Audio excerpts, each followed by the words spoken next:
government debt was downgraded this week. Did anybody else see that? Where basically the government, I guess the bill collectors are like, when can we expect payment? That kind of thing. Because our politicians are stupid. Yeah, I said it. I said it. I know it hurts people's feelings when a professor calls them stupid, but if you're stupid, then I got to be honest with you and tell you how dumb you are when it comes to money and fiscal irresponsibility on behalf of our government is something that's been almost like wired into the Constitution. It's one of those things where, I think it's kind of this big bogus fairy tale that like the founding fathers were so brilliant and they designed this perfect government that's completely foolproof. Well, you got to be a fool to believe that. It's not foolproof. One of the problems you have is that nobody has an incentive to really give a damn about the long-term economic sustainability of our country. Nobody really cares like that. And it's kind of a mess. And chickens come home to roost. And when they come home to roost, they be clucking real loud. And so we got some big loud clucking chickens. Cluck, cluck, and they're clucking loud because we are absolutely totally clucking ourselves. We are completely clucked. We are clucking our brains out as it pertains to our financial choices. And so let me kind of break some of that down for you in 1 second. I'm sending you guys a text message to let you all know the class is starting. In case you don't know, in case you're new, we meet every morning at 10 a.m. Eastern, and it's important to get in the habit of thinking about, or talking about, or whatever it is about your finances every single day. I took our 14-year-old to school today because she missed the bus, and she was mortified because mama yells when she misses the bus, right? So I defended her. I used this as an opportunity to get in there and create some goodwill because you know how teenagers are. You gotta work your opportunity. So I kind of went in there and I said, "Hey, look, don't yell at her. Don't let her. Yeah, I haven't. I've been gone. I've been on the road for a while. Let me take her to school." So I took her to school this morning, and I did something that was probably like some sort of sign of bad parenting or something. I was like, "Hey, you want to go to McDonald's?" And she didn't want to go to McDonald's. Now apparently high school kids are going to Starbucks. Did anybody know that? Like, what's a 14-year-old doing going to Starbucks? But all her friends go to Starbucks now. And so we went to Starbucks. She didn't get no coffee though. I got coffee. She got some strawberry acai crap. I don't have no idea. Anyway, so we were talking about investing and actually what I said was I said, instead of me telling her what I always tell her, which is that preparation is the key to success, I actually asked her, I said, so tell me, why do you think preparation is the key to success? And she said, well, because when you prepare, you're better ready for situations when they come up. And I said, yeah. I said, so I want you to do this for me. I want to see, can you connect investing to preparation? How do investing and preparation connect to each other? I said, you know that I'm pretty good at investing. She said, yeah. And I said, so how do you think preparation and investing are connected? And she sat and she talked about it. And the first thing she said, well, it means like if you want to do something, you got to like research it and look into it and think it through before you make your decision. I said, well, that's called due diligence. That's like, I said, and due diligence is important. That's a form of preparation. I said, for example, um, I said, then I'm sharing this story with you guys so that as you're teaching economics to your kids, maybe you can try these same ideas. That's why I'm sharing this. So I said, well, actually, I said, have you followed this thing going on with this rapper Diddy and his ex-girlfriend Cassie, and it's big in the news. And she said, yeah. I said, well, you're 14, you're an entertainer. Cassie's not that much, wasn't that much older than you when she met Diddy. She was 5 years older than you. She was 1 year older than your sister. She was 19, and she really wanted to be famous. And unfortunately, her desire for fame caused her to end up in a lot of situations that she later on regretted. And I said the due diligence comes into play in that sometimes we jump into situations without properly vetting the situation, or we start relationships with people without taking the time to get to know what kind of person are you. Instead, I'm only noticing how pretty you are, or how tall he is, or how romantic he is, or how good the sex was, or whatever, right? Or I feel I fit you into a fairy tale that you didn't know anything about, and next thing you know, you end up getting diddified. The world does a Diddy party party on you because you didn't do your due diligence before you made your investment. Notice I didn't talk about money at all. I said the biggest investments are not money, by the way. So, long story short, we talked about that. I said, so due diligence matters. That's a form of preparation. But here's another way investing and preparation connect to each other. I said, investing is sacrifice. It's where you sacrifice the present so you can be ready for the future.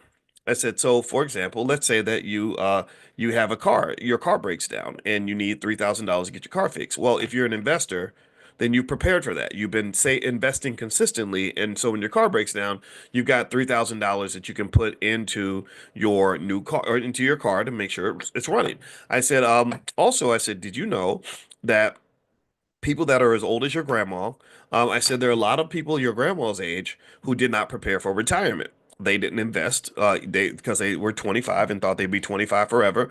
And then they turned 35, 45, 55, 65, 75.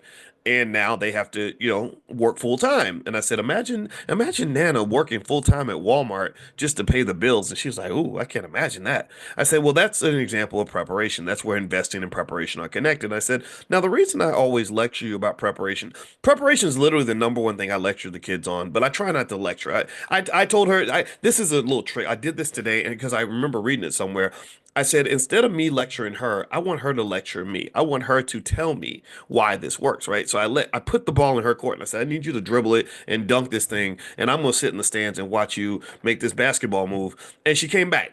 So she explained that basically something that I'm hoping you'll explain to your kids, that preparation is literally the dividing line between wealthy and non-wealthy people.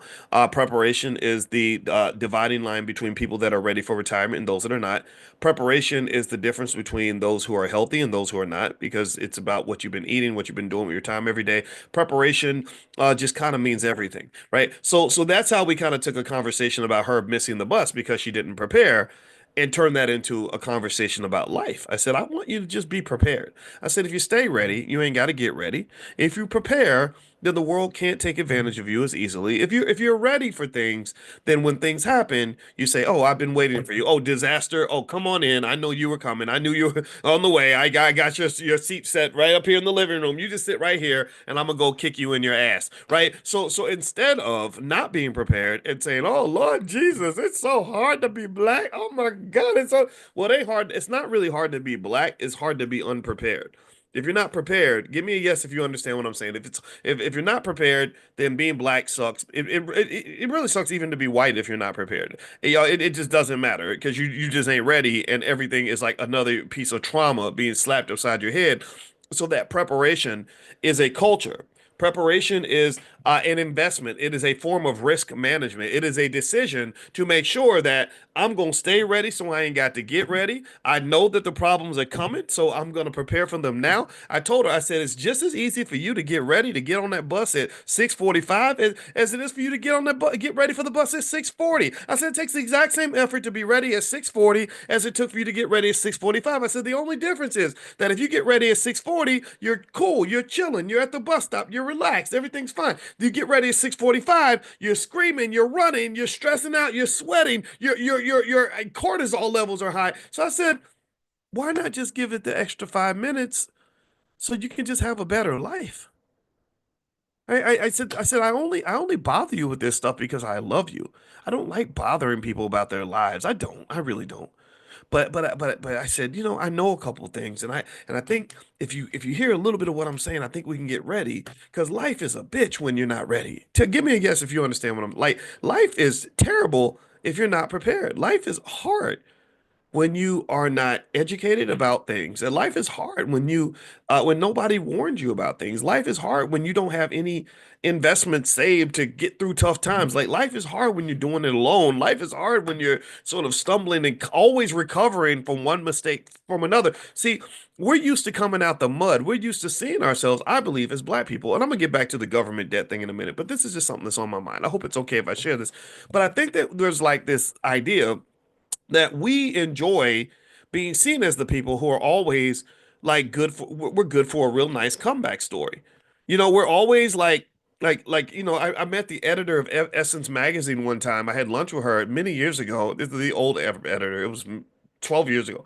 And I remember she said that one thing that they love in Essence is they love to have stories about people that kind of went to hell and back, kind of done been through the fire and came out the fire, and I thought about that, and when I saw like some of Tyler Perry's new movies, it's always like struggle and drama and stress and strain. Does anybody notice that? Like I think there are just some people who feel like if you ain't really stressed out all the time and unhappy and miserable and getting your ass kicked, that you ain't really black.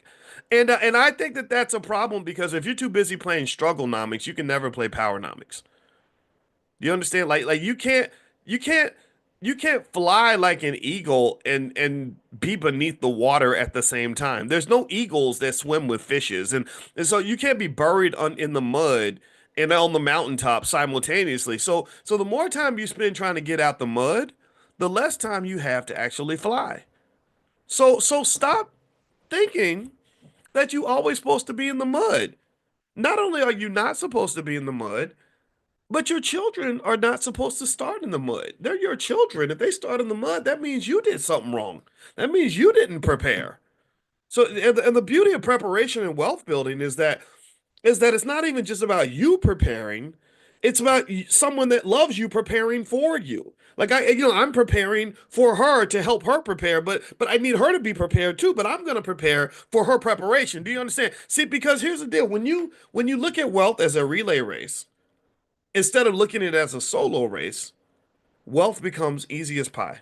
It's very easy to have lots of money if you change one line of thinking. Stop thinking of it as something that one person does all by themselves with no help at all, and start realizing that it's a relay race. See, check this out. Um, I got a message not long ago from a 63-year-old who said, "Is it too late for me to start investing?" And those who've been around, you know what I said to that. Those of you that are new, let me tell you what I said. I said, well, I guess it's too late if you don't have any children, grandchildren, nieces, nephews, or any young black people that you care about. If you're leaving no one behind and you don't give a damn about anyone other than yourself, then it's probably too late because unfortunately your entire existence is all about you, which leads to a whole different conversation that you could have had with a therapist many years ago. But if you got kids, grandkids, great grandkids, I said, the story ain't over just because you gonna be dead soon. I mean, 63 is still young for some people. Some of y'all gonna live to be 100. I hope you live to 120, however long you want to live. But what makes you think the story is gonna end because you're not in it anymore?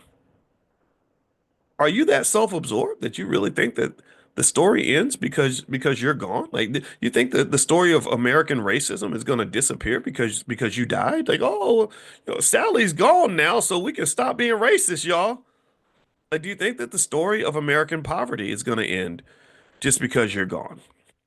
Do you think that the story of economic competition and corporate slavery is going to end just because you had your funeral? No, it doesn't end. It's going to continue. It's going to, and there's a lot of chapters that have yet to be written. So I said, wealth is a relay race. And here's the deal. If you run it as a relay race, you go a lot faster and it's a lot easier than if you run it as a solo race. Think about it like this. Michael Johnson was the fastest 400-meter runner in the world. I don't know if he broke the world record. I think Wade Van Niekerk actually broke the world record. And Wade and Michael ran the 400-meter dash in approximately 43 seconds flat. That's about what they ran. A little bit, give or take, and maybe 43.18 or something like that. It's insanely fast. Great. Well, check this out. Do you know that if I got four of the fastest women on, in the United States, and this actually happened in the year 2012. Go back and watch the 2012 Olympics, and there was a ladies 4x100 meter relay team with Allison Felix and some other really fast sisters, and they ran the fastest time ever for women. And their time run where every person ran 100 meters. They ran it together as a team. It wasn't one person running the whole lap.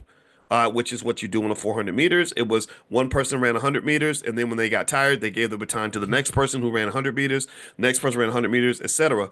Those four women ran a time of about 40.9 or something seconds. So they ran 2 seconds faster than the fastest man on the planet could do by himself. So my point is to say that if you do it with four people or five people or six or 10, you can go a lot faster and a lot further than you can if you do it with one person. The fastest human being in the history of the earth could not outrun. In fact, they probably couldn't even outrun four high school kids that are sharing the work. So in order for you to build wealth, I really encourage you to share the work. Play your position. Don't feel like you are the whole football team. You can't be the whole Dallas Cowboys by yourself. You need teammates. Okay. So anyway, before I move on, one thing I want to mention is, in case you didn't pick up, there's something I put together. For those of you that want to get off the corporate plantation, I created something that you can have.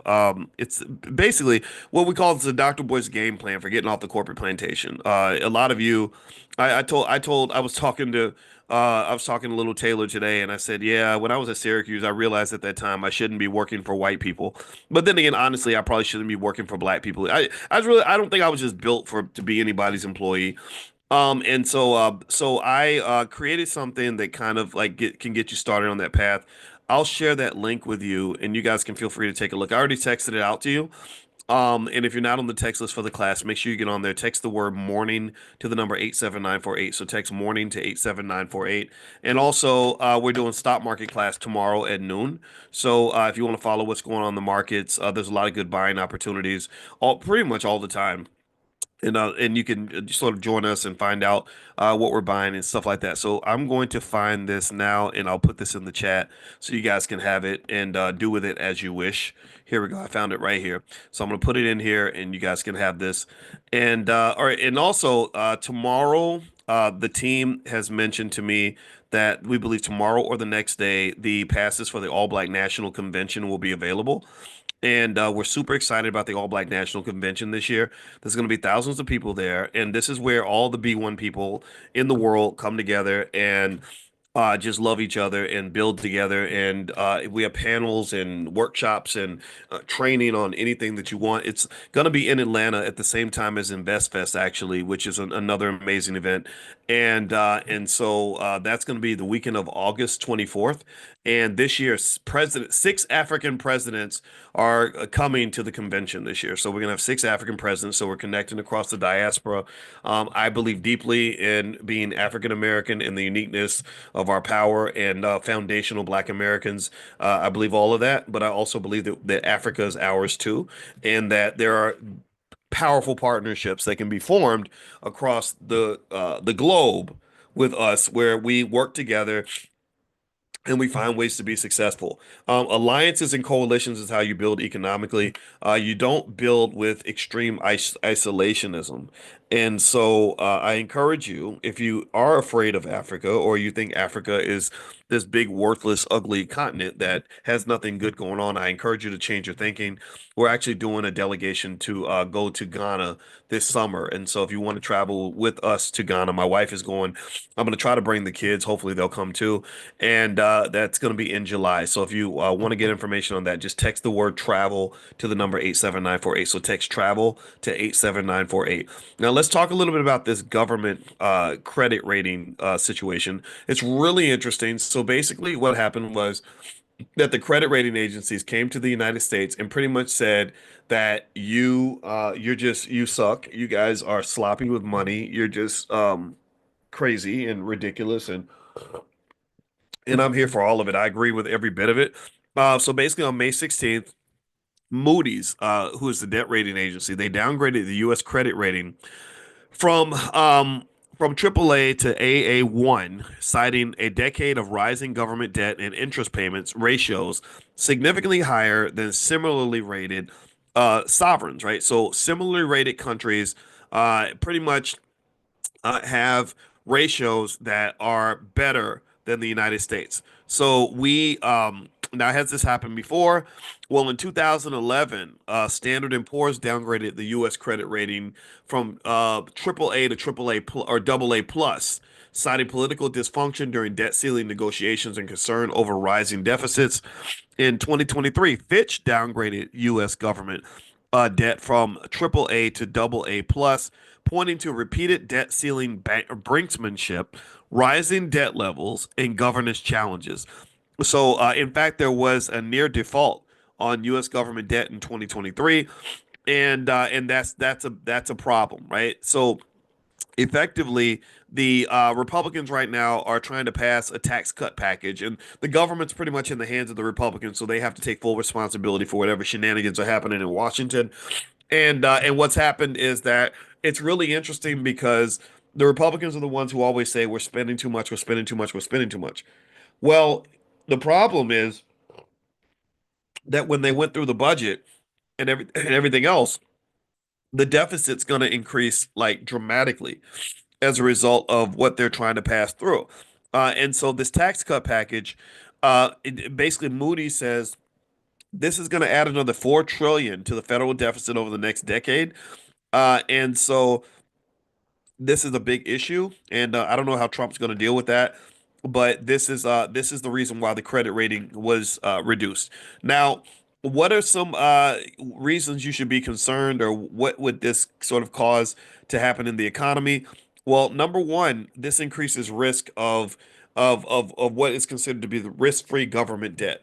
Back when I was in grad school, whenever we would put together our economic models, they always started with the assumption that U.S. government debt was risk-free, that the probability of default was zero, and that's how we built a lot of our models, was built on that basic assumption. I remember even in grad school saying, well, what if this assumption ever fails? Well, what happens when it fails is markets kind of go crazy. All your models just start to melt down. So this decline in the rating, it's kind of like it goes from like super perfect to kind of perfect. So it's still very, very high, but it's still concerning because we're not used to government debt being downgraded. And when you have politicians, very immature politicians who like to play games with each other and literally take us to the brink of default every single time, every single year, that eventually is going to catch up with us, and that's going to be bad.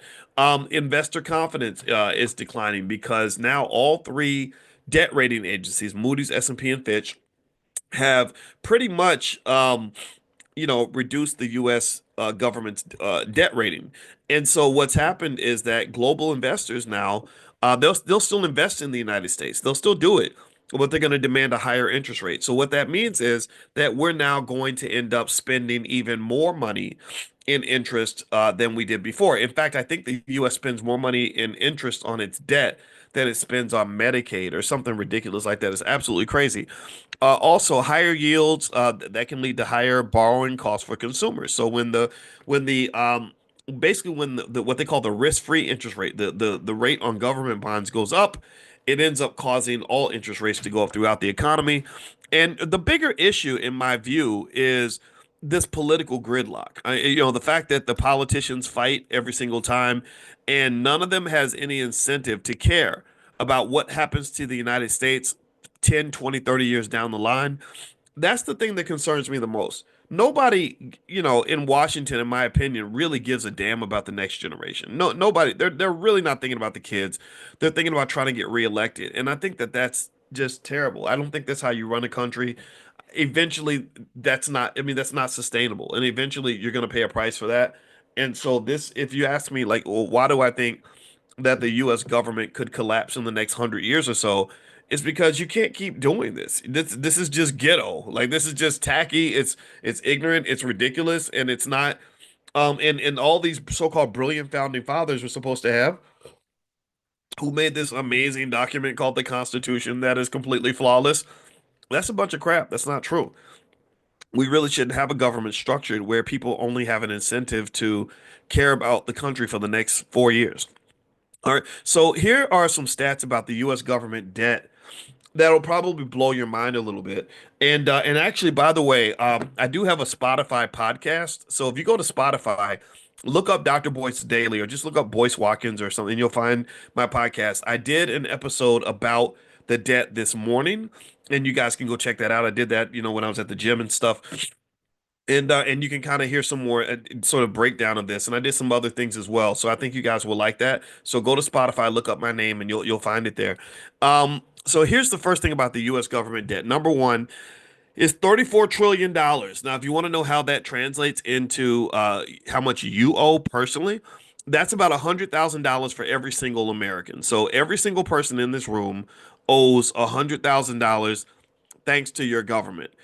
So that would mean that in this room, in this space where we have about 1,000 people watching right now, that's 1,000 times 100,000. So that's $100 million, literally, that we owe in this room. We're in this space, us in this room, us watching right now. Not the total number of people watching over time, because some of you might watch the recording.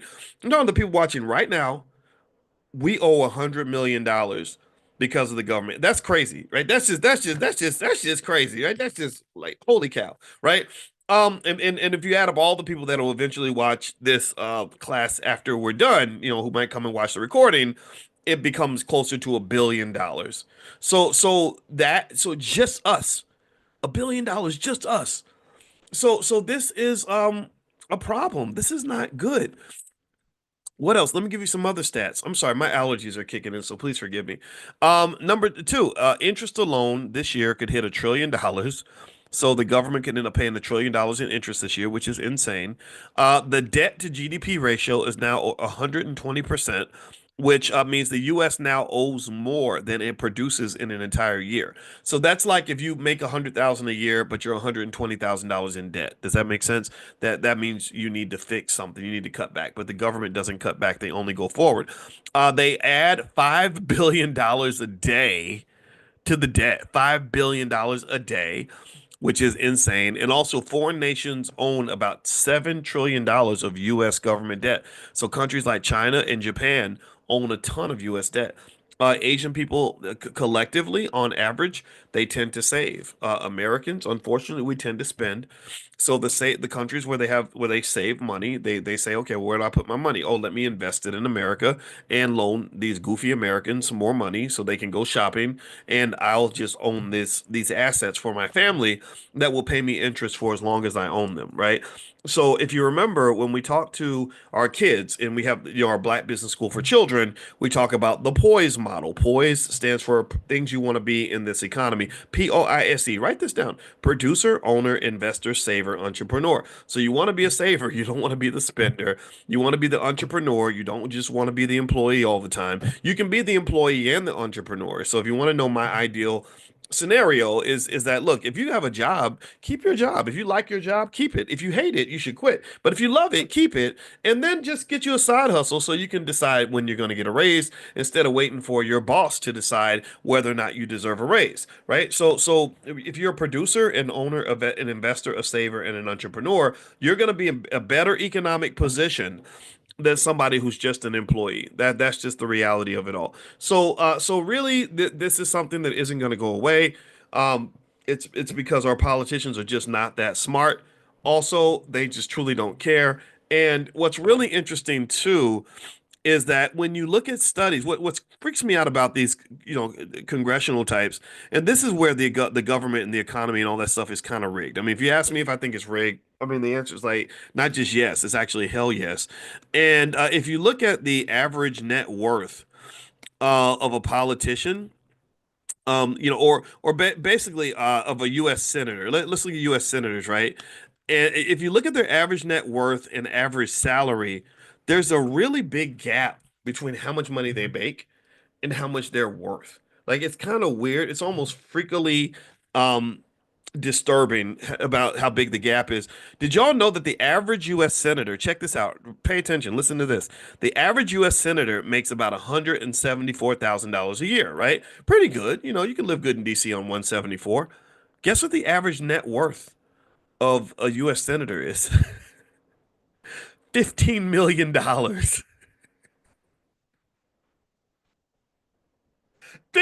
million. Y'all a bunch of damn crooks. Like how tell me seriously, how many people do you know?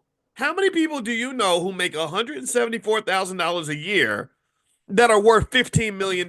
You have a neighbor next door maybe they have a nice profession. They're a lawyer, medical doctor, or maybe it's a husband-wife team, and they make 174K a year. A lot of you would fit that description. How many of those people are worth that are worth 15 million? If they were like, let me show you my investment portfolio, and you saw $15 million, that does not add up. That does not add up. That does not add up. That reminds me of when my father used to talk about like crooked cops, and when he used to work in internal affairs, and obviously one thing they look at with crooked cops is they find that cop who had a salary of like 60K, but he had like $400,000 in the bank. Well, we know how you got that money in some cases. You up here robbing drug dealers. That's what you're doing. You're getting money from an external source because the math is not mathing based on the amount of money that you make. So really, these government officials, in my opinion, Trump included for sure, I think they see the government as kind of like this big piggy bank, and the way America is kind of built, because there's nobody really guarding the hen house, is they sort of let people come in, rich and powerful people come in, and use taxpayer money as a way to fund themselves. Even when we give all this foreign aid, like people jump up and they're like, "Why are we sending another $100 billion to Ukraine?" Well, that ends up becoming kind of a money laundering situation, right? Well, we're not really giving them $100 billion. What we're doing is we're giving them $100 billion and telling them what to spend the money on. And guess who they're spending the money on? Well, they're spending the money on U.S. corporations that gave to their campaign. So they're like, look, I need you to take this 10 billion of this money and give it to Raytheon to buy weapons from Raytheon because Raytheon funded my campaign. So Raytheon's going to get that 10 billion, not Ukraine. Remember, money exchanges hands. Money changes hands. That's why Brother Nuri Muhammad was mentioned this very accurate, and I agree with him 100%. He said, look, right now, if black folks don't know how to hold on to our money, don't learn how to circulate our dollars, reparations will not be an economic boost for the black community. Reparations will be an economic boom for I think he said true religion jeans. It's going to be an economic boost for Air Jordans. It's going to be an economic boost for strip clubs and liquor stores everywhere, right? It's going to be an economic boost for all the people, all the places that we are trained to give our money to. And the thing about money is that you should not be trained, and when we're trained to do this early, you shouldn't allow yourself to ever believe that money is something that you give away as soon as you receive it.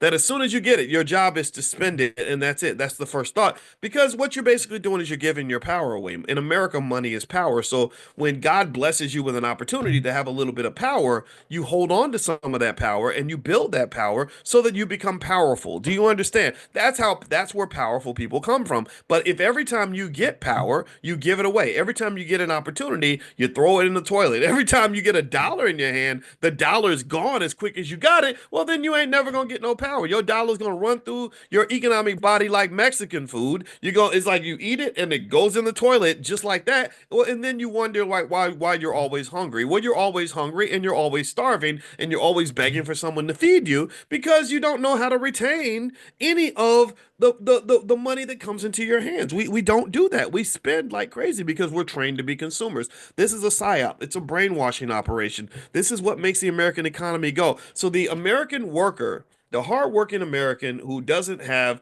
a lot of money invested, who's not living with a silver spoon in their mouth, who's not, on the Capitol Hill rubbing elbows with rich and powerful people. The average American worker is who funds this whole operation. They're the ones who pay the most in taxes. That's why I tell every black family to get an LLC. Every black family should have a family business. They pay the most in taxes. You do the most spending. You pay rent to the landlord. All these things lead to your money trickling up to the people that own assets. That's why I'm telling you, flip the game on its head. Make sure your children are in position so that they're not suckered in this gigantic economic vacuum cleaner. And this is unsustainable, but it's not going to go away anytime soon. There's no way to sort of reverse it. It's not going to happen. I have friends that want to crumble and destroy capitalism and stuff, and I'm not saying that that's a bad objective. I mean, I'm not judging it. I just don't know how to do that. I just know how to tell you how to survive in this thing because as a finance professor, that's what we study is how this money works, how it flows, who has it, why they have it, what the culture is around the acquisition of money, the retention of money, and the growing of money, right? So with money, you get it, you keep it and you grow it. That's how you get rich. Okay. Do you understand? Give me a yes if you follow what I'm saying. Okay. So, anyway, with that being said, I'm going to let you guys go. A couple things. Number one, if you study stock options with us, just know I'm going to make a money maker grid this week. I'll send that out to you guys. If you want to learn more about options, just text the word options to the number 87948. Text options to 87948. Or you can also go to drboyceprime.com. We're going to have a class meeting soon. That's drboyceprime.com. And also the All Black National Convention passes. You guys will get first dibs. I'd like to really, when we have events, honestly, I don't like to invite everyone. I invite people that are already here because I kind of want you to know what we're all about. I'm really not trying to be your typical Negro. I'm not trying to be stuck and struggling. I like solutions. I like action plans.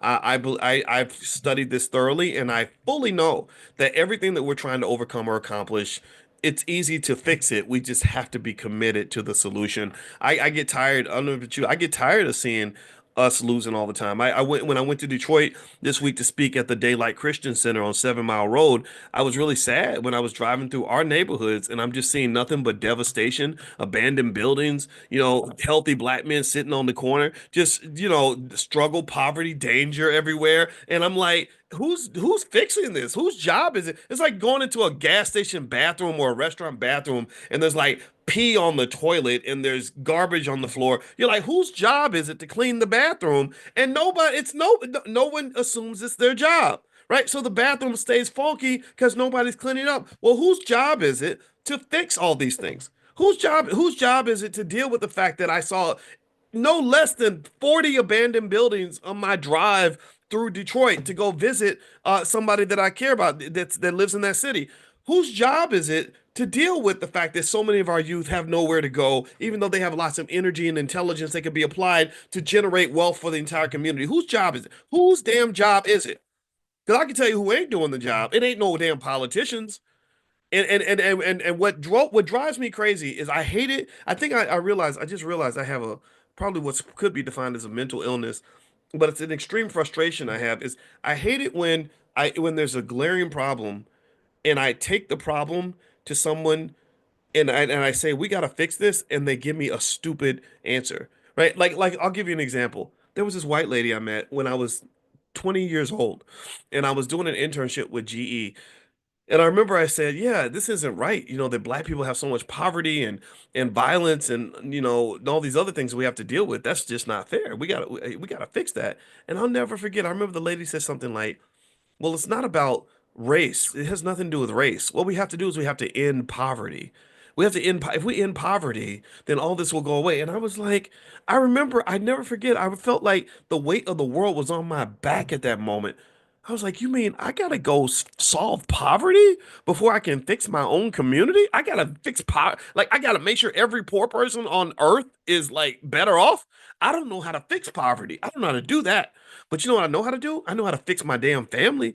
I know how to fix myself. I know how to make sure these damn kids can eat. I know how to sweep my front porch, right? I know how to love my neighbor. I know how to share what I know with you guys. That's what I know how to do. So I think we got to stop with the pie in the sky BS solutions or pseudo solutions, right? Like when people are like, "No, don't worry about Detroit," or like if I say, "Well, what's going on with all these brothers being shot by other brothers?"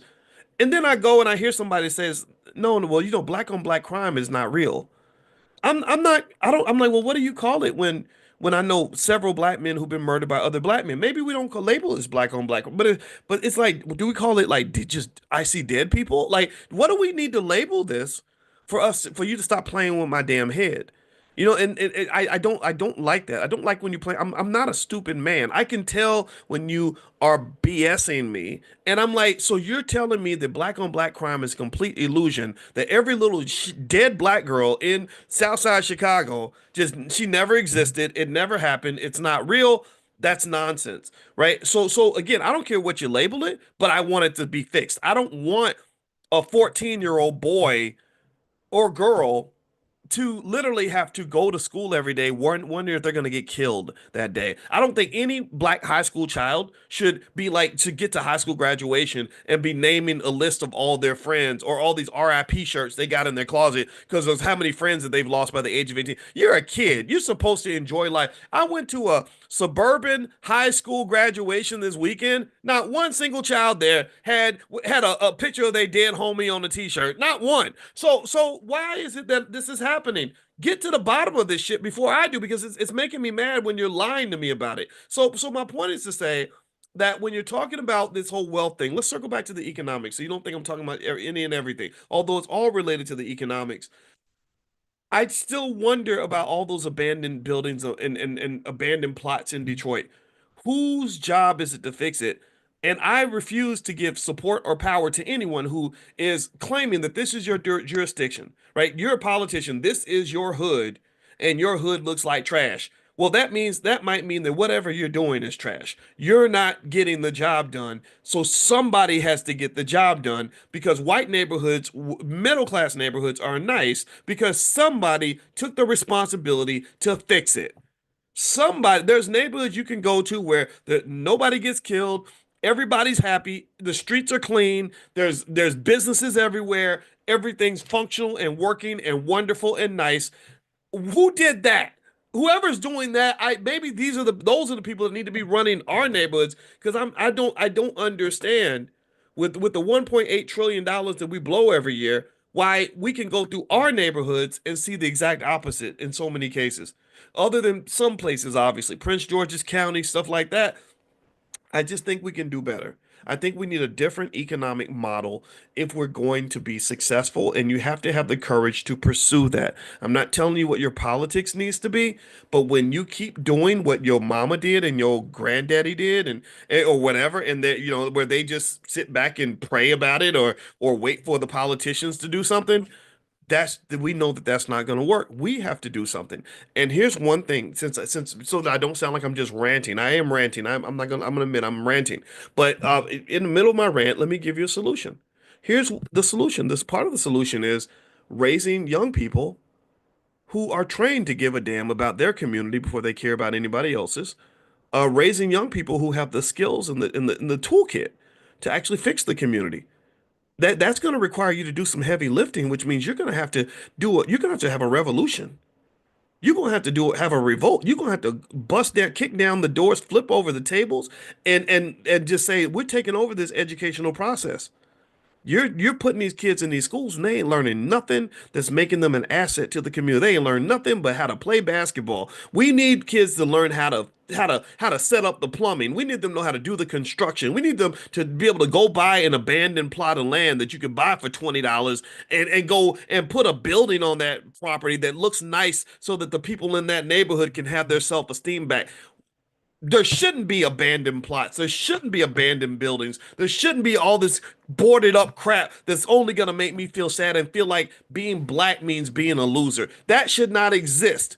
That does not exist in a community when everybody knows how to build something, fix something, set up the electrical, set up the plumbing, right? That when people have skill, you don't have that type of stuff. So the question is, what skill sets are we acquiring other than the ability to serve the hell out of white people? That's what we are. We go to school and we do happy dances. Those dances at graduation. I'm not making fun of the young. They're young. Have fun. Do your dance. But it's really, those dances are so hilarious, because I'm like, it looks like a mix between something like between a praise dance and a stripper dance. Like you either at church or you at the club, and you're doing both. Like one minute she's speaking in tongues, next minute she's twerking. It was crazy, right? Right? It's like Kirk Franklin meets like Juvenile, like back that ass up. Praise the Lord, right? But either way, though, when we're doing all these praise dances or stripper, whatever they are, it depends on if you're religious or ratchet, right? Righteous ratchet dances. What are you dancing for? Like what's really exciting us? We got a piece of paper that's going to now give us the ability to go work for white people. That's kind of what's happening, unfortunately. I want to do I'll do the dances if we're learning how to actually go and create and build things on our own. That's, to me, that's what makes me dance. And when we can develop the businesses, when we're able to go and develop the infrastructure. I sat with a guy who's actually partnering with us at the All Black National Convention. Now, by the way, I should mention this too. Dr. Ken Harris, he lives in Detroit. He's the reason why the six African presidents are coming. I'm not a social person in that way. I don't go out, I don't network with lots of people. I just work on the things that I'm trying to do for you. I network with you. You guys are my only friends. So if you're not my friends anymore, then I'll just be lonely. Dr. Ken, is bringing all the African presidents to the convention, including the president of Tuskegee and stuff like that, right? It was really very exciting to me. And one of the things that Ken said that really reminded me of why I'm really happy to partner with him on this convention is I said, so what are you up to? And you know what he said? He said, we're building infrastructure. We're building infrastructure. That means like data centers, real estate, business, cross continental business deals for millions of dollars. Just grown up stuff, right? Grown up stuff. And that really impresses that was really interesting to me because I'm really getting tired of seeing like yet another 45, 50-year-old black man tell me about his rap song. If you're a 40-year-old rapper, I'm not making fun of you. Rap is important, but rapping is not going to fix the issue. Rapping about how terrible the hood is not actually fixing the hood.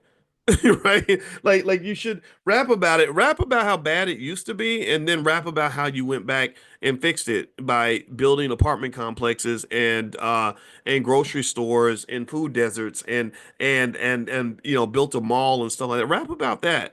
Like at some point, just sort of doing superficial things for entertainment, like sort of having a whole community of entertainers and basketball players and whatever. That really is the result of that is that when I go back to your old neighborhood, I see no commerce. I see no business activity hardly at all. I see nothing but devastation. And the reason that that's a huge disservice to the next generation is because young people come up and they are able to survive and exist within the infrastructure that was created by their parents. So if you did not create some sort of infrastructure, starting with a stable family, well, then your children have no family. That right there gives that right there kills a lot of their odds of success. If you don't build business infrastructure, like here, you're going to eat over here. This is where you're going to work every day. Well, then they have to go across town and beg for a job. Dr. Claude Anderson says that that's child abuse to send your children across town to people who hate them to force them to beg for a job. Why would you send your child to a KKK member's house to beg for a cup of milk because you too lazy to go get milk for your child, or you just haven't you're not committed to doing that, right? And so ultimately we need infrastructure. That's what we need. And infrastructure is built by people who know how to build things, who know how to create things, building businesses, construction, plumbing, welding, electrical, accounting, engineering, like all these like hard skills that are necessary to build something on your own without always feeling like the only way you can eat is if the white guy offers you a job. And that's just the reality that we're facing. Okay? So thank you for letting me get that out, and I hope that that came across in the way it was intended. If it didn't, I apologize if I sound like an asshole, because sometimes I just am. Because I'm tired of it. I don't know, but I just don't like it. It's not. It's beneath us. That's not who we are. That's not who we're supposed to be, and I curse it to the root. All right. So very quickly before I go, just so you know, Dr. Alicia, who is the head of our Black Financial Therapy Department, is going to be hosting Mental Health Mondays tonight. I'm going to double check to make sure she's doing that. If you want to get notifications from Dr. Alicia when she does these things, you could text the word love to the number 87948. So text love to 87948, and she'll send you a notification. And also, of course, we have our financial flashcards and workbooks for your kids if you go to drboycebooks.com. So feel free to go to drboycebooks.com. So have a good day, everybody. Love you.